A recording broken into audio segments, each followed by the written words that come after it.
प्रतिभाशाली लड़की की कहानी सुनाने वाले हैं जो बिजनौर में जन्मी, जिसको अब से कुछ दिन पहले कोई नहीं जानता था, लेकिन आज संपूर्ण भारत में नहीं बल्कि पूरे विश्व में भारत का नाम रोशन कर रही है।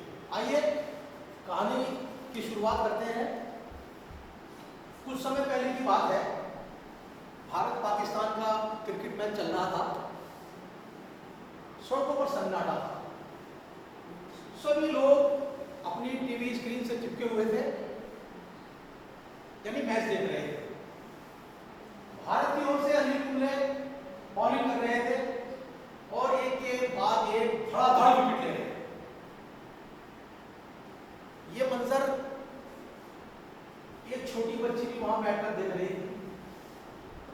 मैच समाप्त होने के बाद उसने अपनी मां से कहा, मां, मैं भी क्रिकेटर बनना चाहती हूँ, मैं भी क्रिकेटर बनना चाहती हूँ, मैं भी क्रिकेट खेलना चाहती हूँ और देश का नाम रोशन करना चाहती हूँ। मां ने कहा, बेटा, क्रिकेट लड़कियों का खेल नहीं है।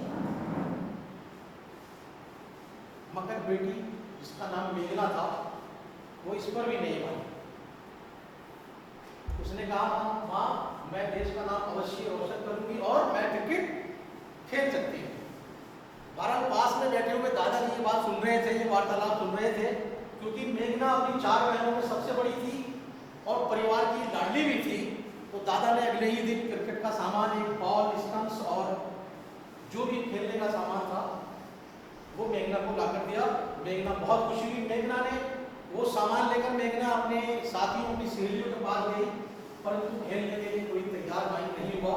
कुछ के अभिभावकों ने मना कर दिया, क्योंकि गांव में आज भी क्रिकेट को लड़कियों का खेल नहीं माना जाता, लड़कों का खेल ही माना जाता है। इस पर भी मेघना निराश नहीं हुई। उसके मोहल्ले के, गांव के जो लड़के क्रिकेट खेलते थे, उसने उनसे रिक्वेस्ट की कि भाइयों, मुझे भी क्रिकेट खिला लीजिए। पहले तो लड़कों ने मना किया, परंतु फिर वो तैयार हो गए। मेघना क्रिकेट उनके साथ खेलने लगी। क्योंकि अनिल कुंबले से प्रभावित थी, इसलिए बॉलिंग उसको अच्छी लगती थी और बॉलिंग मेघना करने लगी। धीरे धीरे अपने फन में माहिर हो गई। एक दिन विद्यालय के गुरु वहां से गुजर रहे थे और मेघना को बॉलिंग करते हुए उन्होंने देख लिया था। बड़े प्रभावित हुए गुरुजी, बड़े प्रभावित हुए और उन्होंने सोचा क्यों ना मेघना की कप्तानी में विद्यालय की टीम बना ली जाए। उन्होंने टीम बनाई और विकास खंड स्तर पर जो क्रीड़ा प्रतियोगिता होती है, खेल होते हैं, उसमें प्रतिभाग मेघना को कराया। मेघना की टीम विजयी हुई। शानदार प्रदर्शन मेघना ने किया। अखबारों में फोटो छपे, घर वालों को पता लगा, बहुत प्रसन्न हुए घर वाले और दादा ने, दादी ने, मम्मी ने उसको आशीर्वाद दिया, उसका हौसला बढ़ा। अब टारगेट था जिला स्तर की प्रतियोगिता। जिला स्तर की प्रतियोगिता के लिए चयन तो उसका हो ही गया था। जिला स्तर की प्रतियोगिता में मेघना ने प्रतिभाग किया। बहुत अच्छा प्रदर्शन रहा, शानदार प्रदर्शन रहा। टीम फिर विजय हुई और मेघना का चयन जिला स्तरीय टी क्रिकेट टीम में हो गया। क्योंकि मेघना का गांव मुख्यालय से 25 किलोमीटर दूर था, मेघना डेली आती थी और अपनी प्रैक्टिस करती थी। सुबह आती और शाम को जाती थी। मंडल स्तर पर, राज्य स्तर पर बहुत सारी प्रतियोगिताओं में मेघना ने प्रतिभाग किया और शानदार प्रदर्शन का। एक बार राज्य स्तरीय प्रतियोगिता चल रही थी, नेशनल सेलेक्टर, नेशनल चयनकर्ता भी उस टीम में थे। उनकी नजर मेघना पर पड़ गई और मेघना का चयन राष्ट्रीय स्तर पर हो गया। ये वही दिन था जिसका मेघना को इंतजार था। मेघना के माता पिता को, दादा दादी को उसका इंतजार था। धीरे धीरे ये खबर आग की तरह गांव में फैल गई।